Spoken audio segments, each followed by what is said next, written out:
BCS, bank কিংবা অন্যান্য সরকারি চাকরি ছাড়াও যে সরকারি বিশ্ববিদ্যালয়ের যে ভর্তি পরীক্ষাগুলো আছে সেগুলোতে কিছু সংস্থা বা সংগঠন বা কিছু জোট থেকে অনেক বেশি প্রশ্ন আসতে দেখা যায়।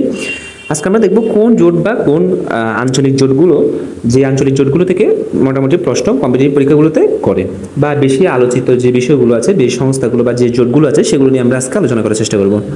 আঞ্চলিক জোটের মধ্যে আমি এখানে বেশ কয়েকটি টপিক লেখার চেষ্টা করেছি। বিগত বছরের প্রশ্ন থেকে বিভিন্ন কম্পিটিটিভ পরীক্ষাগুলোর প্রশ্ন অ্যানালাইসিস করে দেখলাম এখানে বেশ কয়েকটি টপিক থেকে প্রশ্ন আসতে দেখা যায়। তার মধ্যে ট্রিয়াসটা হচ্ছে বিমস্টেক, G20, তার হচ্ছে ব্রিক্স, এরপরে হচ্ছে এশিয়ান। এই এই চারটি হচ্ছে হট টপিক, মানে একদম মোস্ট ইম্পর্টেন্ট। এবার টু স্টার যদি আমরা একটু দেখে যাই, ইউ হচ্ছে ওআইসি, আরব লীগ, তারপর হচ্ছে ইউএসএমসিএ, এই জিনিসগুলো এগুলো হচ্ছে টু স্টার, আর বাকিগুলো হচ্ছে ওয়ান স্টার টপিক।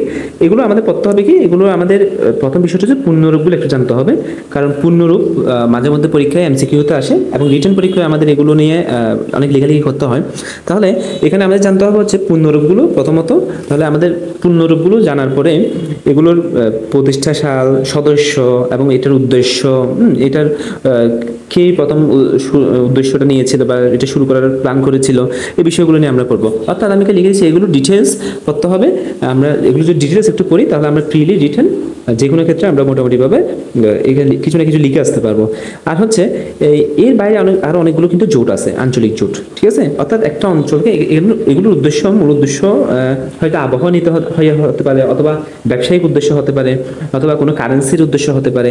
বিভিন্ন উদ্দেশ্য নিয়ে কিন্তু বিভিন্ন দেশ জোটবদ্ধ হয়। যেমন G20-তে 20টি দেশের সমন্বয়ে এটি ঘটনা। তারপর BRICS, Brazil, Russia, India, China, South Africa, এরকম কয়েকটি দেশের সময় একসাথে জোটবদ্ধ হয়ে তারা বাণিজ্য কার্যক্রম সম্পাদন করে। এইরকম অনেকগুলো জোটভুক্ত হয়। অর্থাৎ এগুলো থেকে আমরা যে এগুলো থেকে যদি শুধু প্রশ্ন আসবে তা না, আরও বিভিন্ন সংগঠন আছে, তবে এগুলো হচ্ছে মোস্ট ইম্পর্টেন্ট। কেউ যদি একদম না দেখতে পারে এগুলো দেখে গেলেও কিন্তু এখান থেকে প্রশ্ন আসার সম্ভাবনাটা বেশি।